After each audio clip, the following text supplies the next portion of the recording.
Haryana cabinet की बैठक में लगी कई अहम फैसलों पर मुहर। 22 अगस्त से शुरू होगा विधानसभा का मानसून सत्र। 21 में से 17 एजेंडे हुए पास।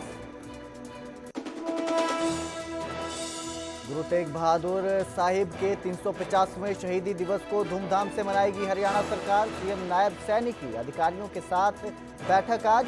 शहीदी समागम की तैयारियों का लेंगे जायजा।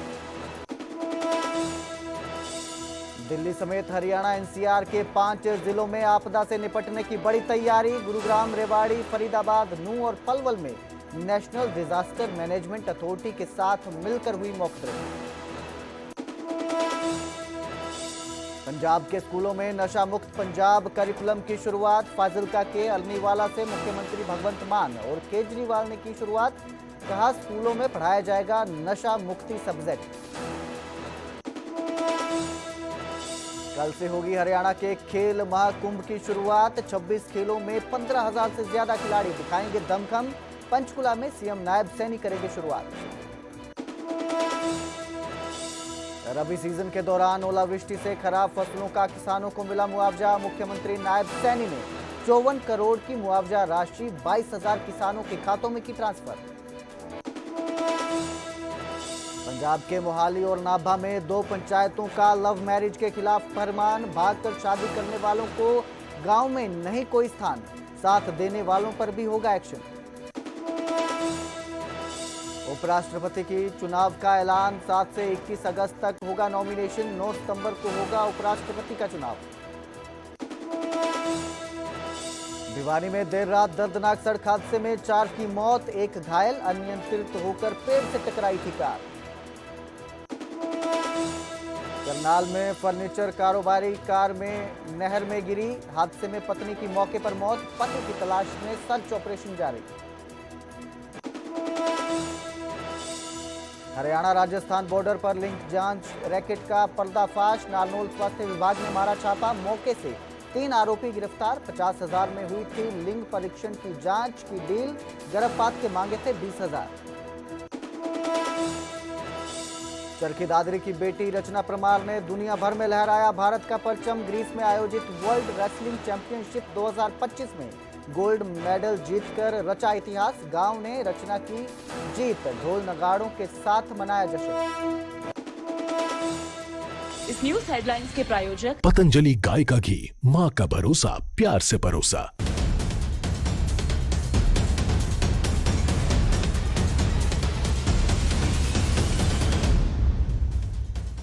नमस्कार, स्वागत है न्यूज 18 पंजाब हरियाणा में। मैं आपके साथ कुलदीप भारद्वाज। हरियाणा प्राइम की शुरुआत करेंगे कैबिनेट बैठक के साथ। आज हरियाणा कैबिनेट की बैठक हुई जिसमें कई अहम फैसलों पर मुहर लगी। 22 अगस्त से विधानसभा का मानसून सत्र शुरू होगा।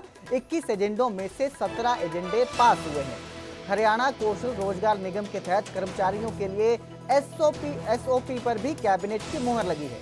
60 साल से अधिक उम्र के पूर्व विधायकों को चिकित्सा भत्ता। हर महीने 10,000 रुपए का चिकित्सा भत्ता दिया जाएगा।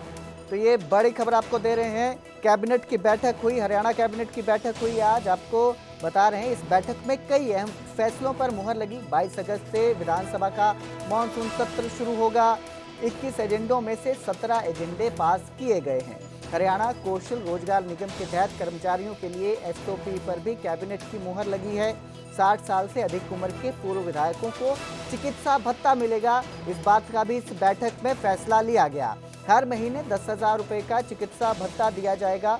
महिलाओं को 21,000 रुपए देने की लाडो लक्ष्मी योजना के रजिस्ट्रेशन पोर्टल की भी खुलेगा। कैबिनेट मीटिंग में एग्रो मॉल एलओटीज को राहत मिली है। तो ये आज बैठक हुई, कैबिनेट की बैठक हुई जिसमें ये सारे फैसले लिए गए हैं।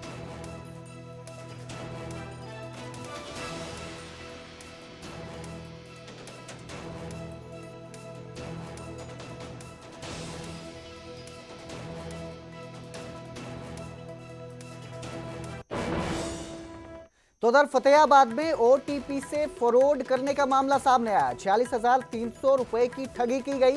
पुलिस ने 10 घंटे में रकम लौटा दी। पंजाब के राजन से ठग ने ओटीपी लेकर धोखाधड़ी की। पीड़ित ने 4 बजे ऑनलाइन शिकायत दर्ज करवाई। साइबर डेस्क ने तुरंत इसके बाद पूरी ठगी की जांच शुरू कर दी। थाना शहर फतेहाबाद स्थित साइबर हेल्प डेस्क को शिकायत सौंपी गई थी। जिसके बाद बैंकिंग सिस्टम और निगरानी से रकम को ट्रेस किया गया, ट्रैक करके उसे वापस लाया गया। रात 2 बजे पीड़ित के खाते में 46,300 जो पूरी राशि ठगी गई थी वो लौटा दी गई। पीड़ित राजन ने कहा कि उम्मीद नहीं थी, लेकिन पुलिस की इस कार्रवाई ने दोबारा सिस्टम पर भरोसा लौटाया है।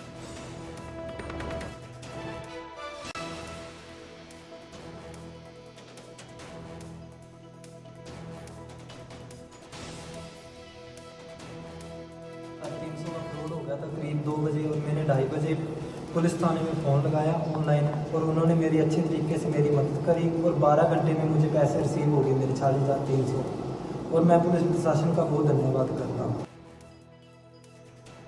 आगे बढ़ेंगे, अब बात करेंगे हरियाणा राजस्थान बॉर्डर पर चल रहे लिंग जांच रैकेट की, जिसका भंडाफोड़ हो गया।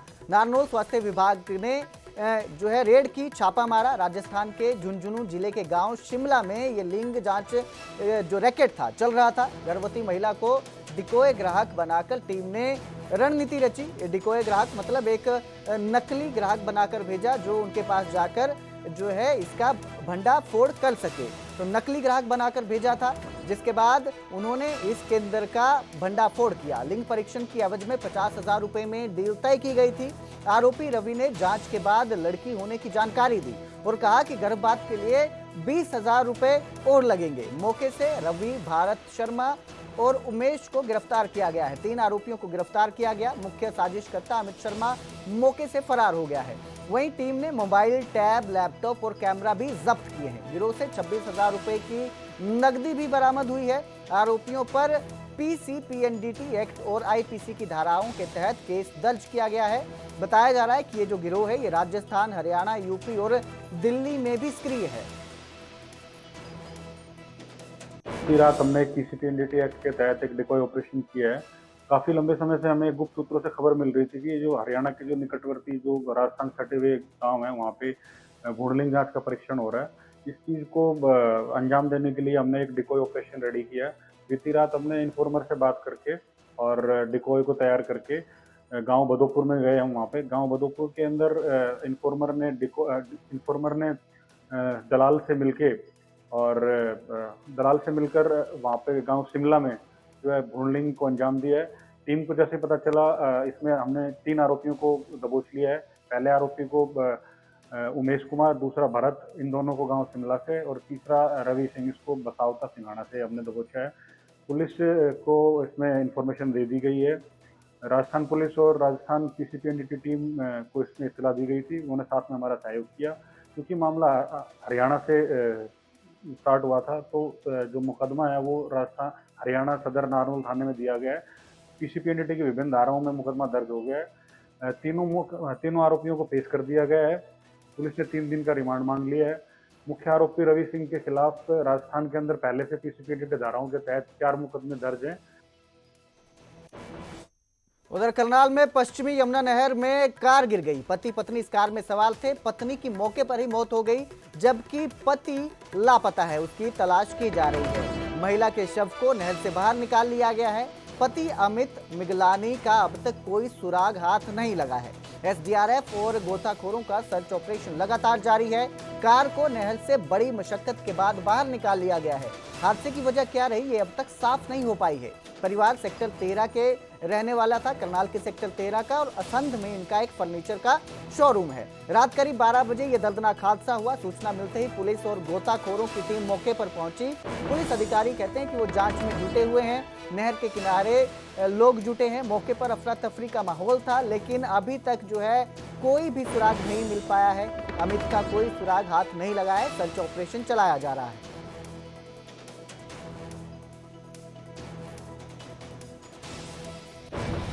करनाल के कैथल रोड पर पश्चिमी यमुना नहर में कल एक रात के समय में बड़ा हादसा हो जाता है। ये हादसा उस वक्त हुआ जब पति पत्नी काले रंग की करेटा गाड़ी में जा रहे थे। अचानक ऐसा क्या हुआ वो अभी जांच पड़ताल का विषय है। और इसी नहर में जो कि आप देख पा रहे हैं पश्चिमी यमुना नहर, यहाँ पर वो काले रंग की करेटा गाड़ी मिलती है और उसके बाद कड़ी मशक्कत के बाद पहले जो पत्नी थी निशा मिगलानी, उन्हें इस नहर से बाहर निकाला जाता है और एम्बुलेंस की मदद से अस्पताल में भर्ती करवाया जाता है, लेकिन डॉक्टर्स की तरफ से उन्हें मृत घोषित कर दिया जाता है। आप देख सकते हैं पानी का बहाव काफ़ी ज़्यादा तेज है, नहर की गहराई भी काफ़ी ज़्यादा है और इसी लोकेशन से जो काले रंग की करेटा गाड़ी है उसे हाइड्रा की मदद से, गोताखोरों की मदद से और पुलिस प्रशासन की मदद से बाहर निकाला गया। और अभी तक निशा मिगलानी के जो पति हैं अमित मिगलानी, जो उस वक्त उनके साथ कार में मौजूद थे, उनके बारे में कोई भी सूचना नहीं मिली है। एसडीआरएफ की टीमें बाकायदा यहाँ पर पहुँची हैं और सर्च अभियान लगातार चलाया हुआ है। इसके अलावा बात करें गोताखोरों की टीमें और परिवार की टीमें भी जो है यहाँ पर पहुँची हुई हैं। साथ ही साथ जो विधायक हैं असंध से योगेंद्र राणा, वो भी यहाँ पर पहुँचे थे। पुलिस प्रशासन अलग अलग जगह जाकर जो सर्च अभियान है वो चलाए हुए है ताकि अमित मिगलानी के बारे में कोई सूचना मिल सके। करनाल के सेक्टर 13 में अमित मिगलानी रहते हैं। असंध में उनका फर्नीचर का बिजनेस है। कल देर रात वो अपनी पत्नी के साथ गाड़ी पर यहाँ पर आए थे और घूम रहे थे। उसी दौरान अचानक कुछ होता है। संदिग्ध परिस्थितियों में जो गाड़ी है वो पश्चिमी यमुना नहर के अंदर मिलती है और उसके बाद गाड़ी को बाहर निकाला जाता है, महिला को बाहर निकाला जाता है, लेकिन महिला को मृत घोषित कर दिया है और उनके शव को पोस्टमार्टम हाउस में रखवा दिया गया है। देखना ये होगा कि कब तक अमित मिगलानी के बारे में सूचना मिलती है। और एक बात और, जो अभी जांच पड़ताल का विषय है, ये कोई हादसा है या फिर कोई और मामला जिसको लेकर पुलिस अभी छानबीन कर रही है। और जिस प्रकार से अमित मिगलानी जी अपनी धर्मपत्नी के साथ कहीं घूमने के लिए आए थे, करनाल 13 सेक्टर के वो निवासी हैं। असंध में उनका फर्नीचर का कारोबार है और लगभग 12-13 साल पहले वो यहाँ करनाल में परिवार के साथ रहना उन्होंने शुरू किया था। और यहाँ आके ये हादसा कैसे हुआ कैसे नहीं हुआ ये तो जांच का विषय है। रात उनकी धर्मपत्नी को तो गोताखोरों ने, प्रगट सिंह की टीम ने निकाल लिया था और पुलिस प्रशासन भी यहाँ था, सभी पत्रकार थे हमारे असंध से भी, करनाल से भी, और जो यहाँ पर जो गुजर रहे थे लोग वो भी भारी तादाद में यहाँ पर पहुँचे थे। और निश्चित रूप से मिगलानी परिवार बड़ा सज्जन परिवार है, बड़ा समाज सेवी परिवार है और ये जिस प्रकार से हादसा हुआ पूरे असंध के लिए, पूरे करनाल के लिए एक अपने आप में बड़ा ही दुखदाई हादसा है। उससे मैसेज आया था कि कोई गाड़ी डूबी है जिसमें 2 लोग सवार हैं, तो तुरंत फिर जो लोकल लोग थे वो साथ में लगे थे और गोताखोर मौके पे थे उस टाइम। तो कोशिश तो बहुत की लेकिन फिर भी नहीं निकाल पाए या बच नहीं पाए। तो एक बॉडी रिकवर हो गई थी, दूसरा अभी पता नहीं लग रहा। प्राथमिक तौर पर क्या लग रहा है, क्या हुआ? इसको अभी कुछ नहीं कहा था, इस बारे में कुछ नहीं। गाड़ी रात ही निकाल दी थी। एसडीआरएफ की स्टेट की। चरखी दादरी की बेटी रचना परमार ने दुनिया भर में भारत का परचम लहराया है। गांव बोंद खुर्द की रचना ने ग्रीस में आयोजित वर्ल्ड रेसलिंग चैंपियनशिप 2025 में 43 किलोग्राम भार वर्ग में गोल्ड मेडल जीतकर इतिहास रच दिया। फाइनल मुकाबले में रचना ने चीन की खिलाड़ी को 3-0 से हराया। इससे पहले उन्होंने कनाडा, मिस्र और अमेरिका की पहलवानों को हराकर फाइनल में जगह बनाई थी। जैसे ही गांव में रचना की जीत की खबर पहुंची, लोगों ने ढोल नगाड़ों के साथ जश्न मनाया, मंदिरों में माथा टेका और लड्डू बांटे गए। ग्रामीणों और परिजनों ने बेटी की जीत को लाइव देखा और खुशी से झूम उठे। रचना इससे पहले एशियन चैंपियनशिप में भी गोल्ड जीत चुकी हैं। परिजन और ग्रामीण अब तक उन्हें ओलंपिक में खेलते देखना चाहते हैं। रचना के शानदार प्रदर्शन पर पूरा गांव गर्व महसूस कर रहा है। की परीक्षाएं शांतिपूर्वक संपन्न हो गई। परीक्षाएं खत्म होते ही आंसर की जारी कर दी गई है। शिक्षा बोर्ड प्रशासन ने तीनों लेवल की आंसर की जारी कर दी है। 3 महीने में रिजल्ट जारी करने में शिक्षा बोर्ड जुटा हुआ है। तीनों लेवल की परीक्षा में ना कोई यूएमसी बना, ना ही कोई एफआईआर दर्ज हुई। सफल आयोजन पर चेयरमैन और सचिव ने भी सभी का आभार जताया। शिक्षा बोर्ड चेयरमैन डॉक्टर पवन कुमार और सचिव मुनीश नागपाल ने प्रेस कॉन्फ्रेंस पर इसकी जानकारी दी। लेवल 3 और 2 में 83% तो लेवल 1 में 80% परीक्षार्थी उपस्थित रहे।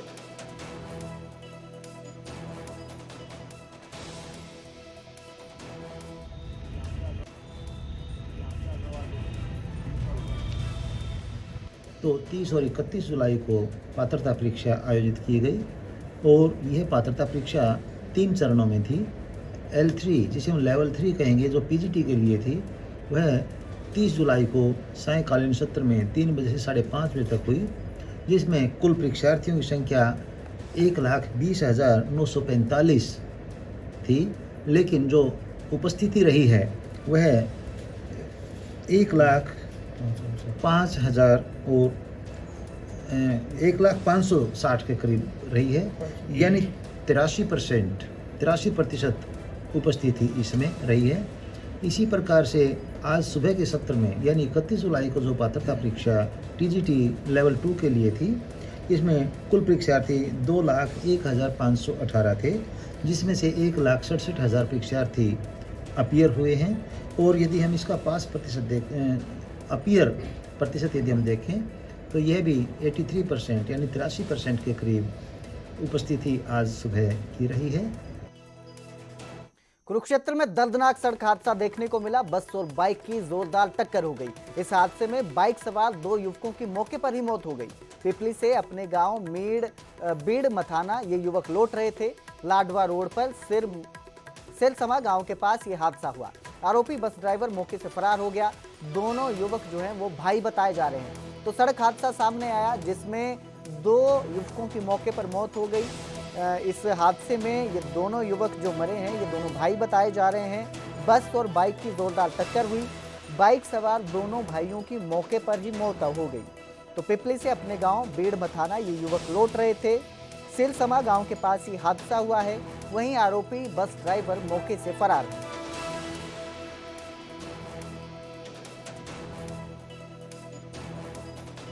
इमरजेंसी में 2 ब्रॉड डेड केस आए थे। दोनों ही का नाम निखिल था और दोनों में से एक की उम्र 18 साल है, एक की 19 साल है। एक खरीगढ़ बोरक का रहने वाला है और दूसरा बीड़ मथाना का रहने वाला है। दोनों ही ब्रॉड डेड हैं और ऐसा प्राइमरी फेस पर देखने से लग रहा है कि क्रश इंजरी से कुछ है। दोनों को ब्रॉड डेड है डिक्लेयर किया है और उनका PI कर दिया। जैसे ही पुलिस के काबिज आएंगे उनका पोस्टमार्टम कर दिया। नूह के सरकारी अस्पताल में डिलीवरी के दौरान इतनी बड़ी लापरवाही देखने को मिली कि एक नवजात का हाथ ही कट गया। डॉक्टरों की लापरवाही से नवजात का हाथ बाजू से अलग हो गया। परिजनों का आरोप है कि ऑपरेशन में गलती की वजह से हाथ कटा है। तो वहीं डॉक्टरों का कहना है कि ब्लेड से हल्की चोट आई थी, लेकिन जब परिजनों ने देखा तो बच्चा बिना हाथ के था। परिजनों ने अस्पताल में खूब हंगामा किया। डॉक्टर पर जबरन साइन करवाने के भी आरोप लगाए। इसके साथ ही महिला से बदतमीजी और गाली गलौज करने के आरोप लगाए। परिवार का आरोप है कि डॉक्टरों ने धमकी दी कि अगर शिकायत किया तो जहर का इंजेक्शन दे देंगे बच्चे को जो नवजात पैदा हुआ है। इसके बाद परिजनों ने डायल 112 पर कॉल कर पुलिस को इसकी जानकारी दी। नगीना थाना पुलिस मौके पर पहुंची और पूरे मामले की जांच में जुट गई। परिजनों ने सख्त कार्रवाई की मांग की है। ये जो लापरवाही देखने आई है, आरोपी डॉक्टर और अस्पताल प्रशासन पर सख्त कार्रवाई की मांग की है। लड़की दिखाने के लिए लाया यहाँ, इसको कोई दर्द हो रहा था। इसने यहाँ में एडमिट कर दी। एडमिट करके इनने कही भैया इसके पानी ना है और भाई हम इसको ऑपरेशन कर दें तो जच्चा बच्चा बच जाऊंगे। ये बूढ़ा सीधा आदमी मान के ये छोरी से सरो भाई देख लो डॉक्टर साहब, आप जैसे चाहो वैसे कर दो। लेकिन 8 बजे 8 साढ़े 8 बजे ऑपरेशन थिएटर में घुसा दिया। वहाँ इन्हें ऑपरेशन या करो है तो जब ये बाहर के निकला इनने कही है तो भाई देख लड़का बच्चा को तो हम बचा पाया, मतलब औरत भी सही बच्चा भी सही, पर बच्चा का हाथ को ना बचा पाया। या से पूछे वो क्यों ना बचा पाया, क्या हाथ में क्या दिक्कत है? क्योंकि ये बात ये काम तो पीछे कहाँ, ये बात तो बाद में की। पहले तो मैं ऐसा करो इसको लल्लर दे जाओ। हाँ डॉक्टर तब इसको लल्लर दे जाओ, अरे हाथ जुड़ जाएगा। भाई इसको बताओ जब ये हाथ में कोई इन्फेक्शन हो तो ये कहता कि भाई जुड़ जाएगा, तब लल्लर दे जाओ, जल्दी जल्दी पहुँचा लल्लर। गोहाना में बीती रात हुई तेज बारिश ने जहां मौसम को सुहावना बनाया, वहीं आम जनजीवन को पूरी तरह अस्त व्यस्त कर दिया। शहर की मुख्य सड़कों से लेकर कॉलोनियों तक पानी ही पानी नजर आया। बारिश के बाद गोहाना की सड़कों ने तालाब का रूप ले लिया। कई इलाकों में दोपहिया वाहन सवार गिरते और फिसलते दिखाई दिए, तो वहीं चौपहिया वाहन 4 व्हीलर जो हैं वो भी पानी में फंसे दिखाई दिए, जिन्हें धक्का देकर बाहर निकालना पड़ा। जलभराव के कारण लोगों को जरूरी कामों के लिए निकलना मुश्किल हो गया। बाजारों से लेकर गलियों तक पानी ही पानी दिखाई दिया। नालों की सफाई न होने की पोल खुल गई है। ड्रेनेज व्यवस्था फेल साबित हुई है। सड़कें लबालब होने से पैदल चलना भी मुश्किल हो गया है। लोगों को अपने वाहन घसीटने के लिए मजबूर होना पड़ा है। बारिश की वजह से, नहाने की वजह से गर्मी बहुत ज़्यादा हो रही थी, पर गर्मी से तो राहत मिली है। पर अब इतना पानी भर गया कि दुकानों में, घरों में पानी चला गया और दुकानदारी सारी ठप हो गई। आज देखो कितना पानी हो गया है आने जाने में, और लाइट वगैरह भी जा रही, लाइट की वजह से भी दिक्कत आ रही है। गुरुग्राम, पलवल और फरीदाबाद में आज भूकंप और रासायनिक आपदा के दौरान राहत और बचाव को लेकर एक मॉक ड्रिल की गई। इसका मकसद एजेंसियों के साथ तालमेल और तत्परता को परखना था। गुरुग्राम के 5 अलग अलग स्थानों पर ये मॉक ड्रिल की गई। इसमें एनडीआरएफ, एसडीआरएफ, दमकल विभाग, पुलिस, स्वास्थ्य विभाग, नगर निगम और सिविल डिफेंस सहित तमाम एजेंसियां शामिल रही। ड्रिल के दौरान यह दर्शाया गया कि अगर भूकंप या केमिकल हादसे की स्थिति पैदा होती है तो कैसे तुरंत राहत और बचाव कार्य शुरू किया जाए। उद्योग, मॉल, स्कूल और अस्पताल जैसी जगहों को मॉक ड्रिल के लिए चुना गया था ताकि अलग अलग परिदृश्यों में एजेंसियों की तैयारी का आंकलन हो सके। वहीं फरीदाबाद के सेक्टर 12 लघु सचिवालय में भी मॉक ड्रिल के जरिए राहत कार्यों का अभ्यास किया गया। इसमें फायर ब्रिगेड, एम्बुलेंस की सक्रियता साफ तौर पर नजर आई। जो आदेश दिए गए थे, हमें फर्स्ट एड पोस्ट और रिलीफ कैंप लगाने के लिए गए थे और कैजुअलिटी को बाहर निकालने के लिए। जैसे ही भूकंप का हमें संकेत मिला, मेरी टीम यहाँ पर अपने आप यहाँ पहुँची है और यहाँ पहुँचते ही हमने अपना सेटअप किया, फर्स्ट एड पोस्ट लगाया, रिलीफ कैंप लगाया और आदेश पाने पर हमने अंदर एंट्री करके कैजुअलिटी निकाली है। और कैजुअलिटी को जो हमने निकाली है विभिन्न ट्रांसपोर्ट विधि से, जो हमारे फर्स्ट एडर हैं उन्होंने अपनी तकनीक से उन्होंने अपने बाहर निकाल के उनको फर्स्ट एड देकर हॉस्पिटल में मूवमेंट किया।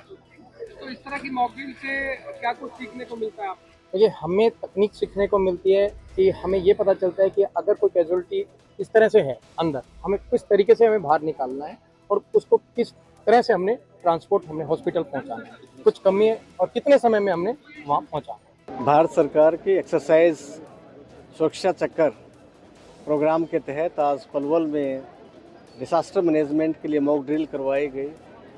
इस मॉक ड्रिल में मुझे 8:57 पे हमें पता चला कि एक अर्थक्वेक आया है। 9:03 मेरे पास इंफॉर्मेशन आई और पूरे सभी डिपार्टमेंट्स को कोऑर्डिनेट किया गया, उनको सिमुलेट किया गया और सबको मॉक ड्रिल के तहत बुलाया गया। आपने देखा कि सभी डिपार्टमेंट्स में बेहतरीन कोऑर्डिनेशन था। एनडीआरएफ, एसडीआरएफ की टीम, रेड क्रॉस, जिला प्रशासन की disaster management teams, public health, सभी ने आकर के अपना अपना बेस्ट यहाँ दिया। लगभग 150 पेशेंट्स अंदर फंसे हुए थे, उनको बाहर निकाला गया। आपने देखा किस प्रकार एनडीआरएफ ने दरवाज़ा काट करके पहले सीबीआरएन की अपनी टीम भेजी ताकि किसी भी प्रकार के केमिकल, बायोलॉजिकल, रेडियोलॉजिकल या न्यूक्लियर कोई इशू है तो उसको आइडेंटिफाई किया जा सके और उनको बाहर निकाला जा सके। ये एक्सरसाइज मुख्यतः अभी जो मैन मेड और नेचुरल डिसास्टर्स हैं उनके तहत की जा रही है। प्रधानमंत्री जी के आदेश पे पूरे एनसीआर में आज ये एक्सरसाइज हुई है और इसका मुख्य उद्देश्य यही है कि जब भी कोई डिसास्टर आता है तो सिविल सोसाइटी फर्स्ट रिस्पोंडेंट होता है। इसीलिए इसमें हमने एनसीसी, एनएसएस के बच्चे व स्कूल के बच्चों को, कॉलेज के बच्चों को भी इंक्लूड किया। तो वहीं हरियाणा सरकार गुरु तेग बहादुर जी का शहीदी दिवस मनाएगी। सीएम नायब सिंह सैनी अधिकारियों के साथ आज बैठक करेंगे। शहीदी समागम की तैयारियों का जायजा लिया जाएगा। चंडीगढ़ स्थित हरियाणा निवास में शाम 4 बजे ये बैठक होगी। संपूर्णता अभियान सम्मान समारोह को लेकर सीएम की यह बैठक है।